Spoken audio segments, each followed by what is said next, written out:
5 তারিখ রাত 3:30 দিকে হঠাৎ করে আমার দরজা বাড়ি দেয়। দরজা বাড়ি দেওয়ার এক পর্যায়ে আমি যেহেতু অন্তঃসত্ত্বা, আমার আসতে একটু সময় লাগছে। আমি দরজা খুলতে আসি। দরজা খুলতে আসায় দূরবীন দিয়ে আমি হঠাৎ করে শিশু সন্ত্রাসী জাবেদকে দেখছি। পিছনে সারোয়ার ছিল, পিছনে আমি পুলিশকে দেখি নাই। আমি ভয়ে দরজা না খুলে আমি কি করছি, বেডরুমে চলে গেছি। বেডরুমে ঢুকে আমি বেডরুমের দরজা লাগাই দিছি।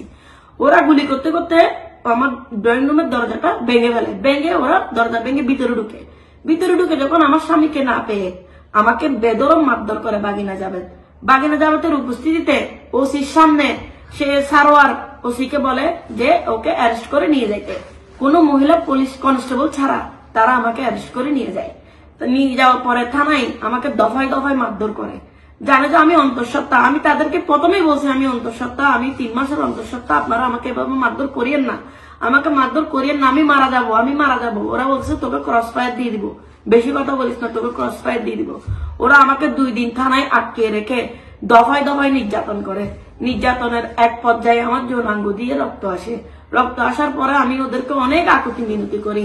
ওসি আরিফের আমি পায়ে পর্যন্ত ধরি, কিন্তু ওসি আরিফ আমাকে চিকিৎসা না দিয়ে 2 দিন পরে আমাকে আদালতে প্রেরণ করে একটা মিথ্যা মামলা দিয়ে। মিথ্যা মামলা দেওয়ার এক পর্যায়ে আদালতে আমি দাঁড়ানোর সাথে সাথে জজ সাহেব আমাকে দেখে, অসুস্থতা দেখে আমাকে জামিন দেন। জামিনের পরে আমি বাসায় এসে আমাকে তাড়াতাড়ি হসপিটালে নিয়ে যায়, আমাকে চিকিৎসা করে।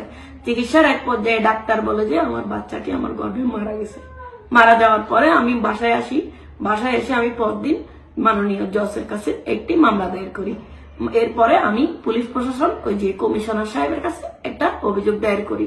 অভিযোগ দায়ের করার একদিন পর থেকে ওসি আরিফ এবং জগদীশ আমার দুলাভাই, আমার বাবা আমার ঘরে গিয়ে আমার ফ্যামিলিকে হুমকি দামকি দিচ্ছে।